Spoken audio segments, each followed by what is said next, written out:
नमस्कार बच्चों, मैं राजपाल चौधरी आज एक बार फिर से आपका स्वागत करता हूं मेरे YouTube चैनल पे। जैसा कि आपको पता है, ये 9th क्लास के मैथ की बुक है और पीछे वाले दोनों वीडियो के अंदर मैंने आपको इस बुक के अध्याय फर्स्ट की जो सूत्र एकाधिकेन पूर्वेण, जो एक वैदिक गणित की जो विधि होती है जिसके द्वारा मैंने आपको जोड़ और घटाव दोनों करना सिखाया था। बच्चों, मैं इसी क्रम में आगे चलते हुए आज आपको सूत्र एकाधिकेन पूर्वेण से गुणा करना सिखाऊंगा। बच्चों, इस विधि से गुणा करना जो साधारण मैथ की जो विधि होती है उससे थोड़ा अलग रहता है। तो इस विधि के अंतर्गत किसी भी संख्याओं का आपस के अंदर गुणा कैसे किया जाता है मैं आपको आगे चल के बताने वाला हूँ। यहाँ के आपको जैसे कि दिखाया गया है, यहाँ पे एक संख्या दिखाई गई है 83 इंटू 87। इनका आपस के अंदर गुणा करके भी आपको बताया गया है, लेकिन ये किस प्रकार से किया गया है मैं ये आपको अपनी नोटबुक के अंदर करके बताने वाला हूँ। लेकिन बच्चों, उससे पहले वैदिक गणित के अंदर गुणा करने के लिए आपको कुछ चीज़ों को ध्यान में रखना आवश्यक होता है, जो मैं आपको अभी कॉपी के अंदर लिख के साथ साथ बताता हूँ। बच्चों, इस विधि से यानी कि सूत्र एकाधिकरण पूर्वेण से किसी भी संख्याओं का आपस के अंदर गुणा करने के लिए हमें एक बात का विशेष तौर से ध्यान रखना होता है कि आपके पास चाहे कितनी भी अंकों की संख्याएं क्यों ना हो, जो यहाँ पे शुरुआत से जो पहला अंक होता है जो कि सवाल के अंदर 8 दिया गया है, इस एक अंक को अलग कर लिया जाता है और बाकी के जितनी भी, अगर 2 अंकों की संख्या है तो एक एक अंक बचेंगे, अगर 3 अंकों की संख्या है तो 2 अंक बचेंगे, अगर 4 अंकों की संख्या है तो 3 अंक बचेंगे। यानी कि मैं आपको इसी वीडियो के अंदर आगे 3 अंकों की और 4 अंकों की संख्याओं को आपको गुणा करके बताऊंगा, लेकिन उससे पहले हम इसी सवाल को 83 इंटू 87 को समझने का प्रयास करते हैं।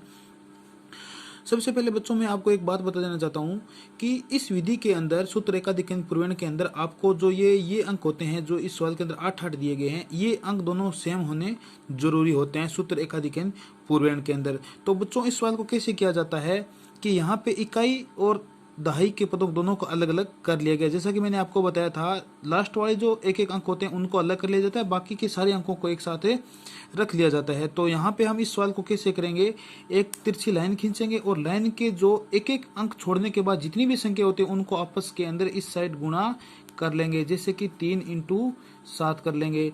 अब यहाँ पे 8 दोनों बच्चे हैं, तो बच्चों इस साइड हम क्या करते हैं कि एक तो सेम टू सेम लिखते हैं, 8 का 8, अगर 9 होते तो 9 का 9 लिख लेते, अगर यहाँ पे 3 होते तो 3 का 3 लिख लेते, और इसको हम एक अधिक से गुणा करते हैं। क्या करते हैं? एक अधिक से गुणा करते हैं। तो यहाँ पे आगे हम इसको क्या करते हैं कि 7 इंटू 3 कितने होते हैं?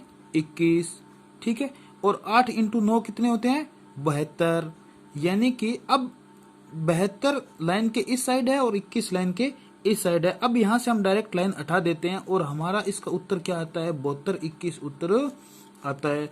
अब बच्चों, इसमें ध्यान रखने वाली बात ये होती है कि लाइन, जो ये लाइन है, इस लाइन के इस साइड कितनी संख्याएं रहने वाली है। तो बच्चों, इसके लिए आप क्या करेंगे, क्योंकि आपने यहां से इस जो संख्या को आपने किस अंकों के अंदर तोड़ा है, 80 प्लस 3 और 80 प्लस 7, यानी कि जब हम इनके चरम अंकों को निकाल देते हैं तो पीछे जितनी भी, अगर दहाई के अंदर अंदर संख्या है तो दहाई, सैकड़े के अंदर संख्या है तो सैकड़ा, और हजार के अंदर संख्या है तो हजार के अंदर हम रख लेते हैं।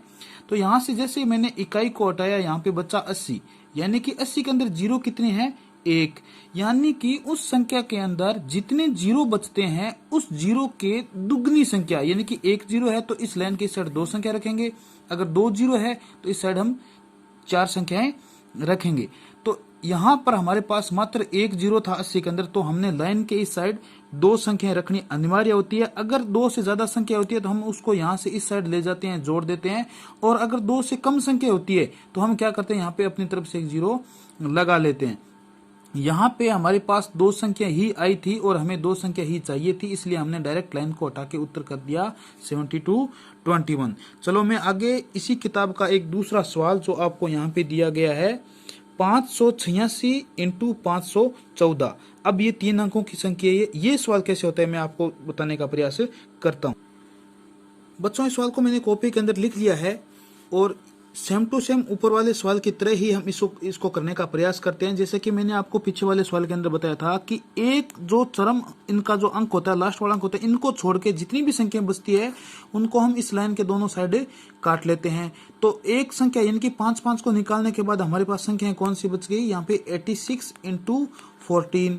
और यहाँ पे हम क्या करते हैं, 5 इंटू और 5 के एक अधिक कितना होता है, 6। तो इसको हम गुणा कैसे करते हैं, 6 से।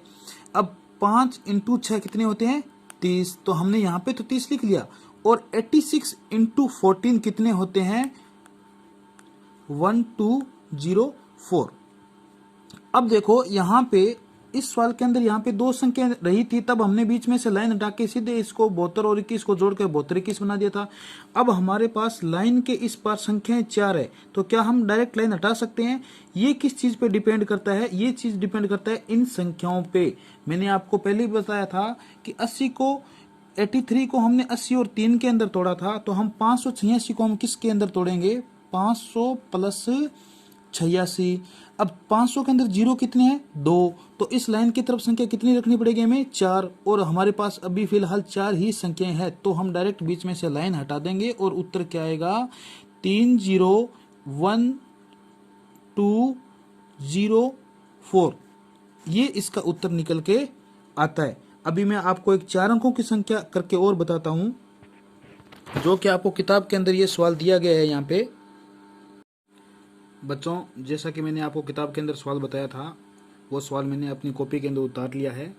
और इस सवाल के अंदर भी जैसे पीछे वाले सवालों के अंदर किया था, हम एक बीच के अंदर एक लाइन खींचते हैं और लाइन के इस साइड वो संख्या रखते हैं, यानी कि एक संख्या छोड़ने के बाद जितनी भी संख्या होती है उनको हम एक साइड में रख लेते हैं। तो हम यहाँ पे क्या करेंगे, यहाँ पे हमारी संख्या आएगी 9 9 3 × 007, ठीक है। और इस साइड कौन सी संख्या आएगी, 3 × 3 का एकाधिक कितना होता है, 4। तो यहाँ पे आएगा 3 × 4 और यहाँ पे क्या आएगी, 9 9 3 × 007। तो बच्चों इसका तो 4 × 3 कितने होते हैं, 12, ठीक है। और बच्चों जब हम 993 × 7 को आपस के अंदर गुणा करते हैं तो हमारे पास संख्या कौन सी आती है, 6951। बच्चों अब हमारे पास इस सवाल के अंदर एक प्रॉब्लम सामने आती है कि लाइन के इस साइड हम कितनी संख्याएं छोड़ेंगे। अब हमारे पास इन दोनों को गुणा करने पे 6951 आंसर प्राप्त हुआ है, लेकिन सवाल को देखने से हमें पता ये लगता है, जैसे कि मैंने आपको बताया था, इसके अंदर जीरो कितने आएंगे।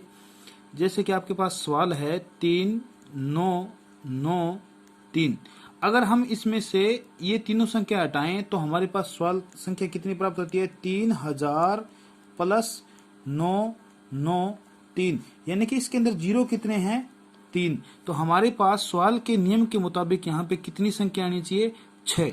तो हमारे पास संख्या तो 4 ही प्राप्त हुई है, इसलिए हम क्या करते हैं कि अपनी तरफ से 2 जीरो मिलाकर हम इनका समायोजन करते हैं। तो हम इनको दोबारा कैसे लिखेंगे, 12 0 0 6 9 5 1। अब हमारे पास यहाँ पे 6 संख्या प्राप्त हो गई है, तो अब हम इनके बीच में से डायरेक्ट लाइन हटा के इनको एक साथ ऐसे लिख सकते हैं और ये हो गया इसका आंसर प्राप्त। बच्चों वैदिक विधि से चाहे जोड़ हो, चाहे घटाव हो, चाहे गुणा हो, किसी भी प्रकार की क्रिया हो, आसानी से की जा सकती है। आप इनको घर पे करने का प्रयास करें, आप इसके अंदर अपना सुधार आवश्यक रूप से कर लेंगे। बच्चों अधिक वीडियो के साथ बने रहें।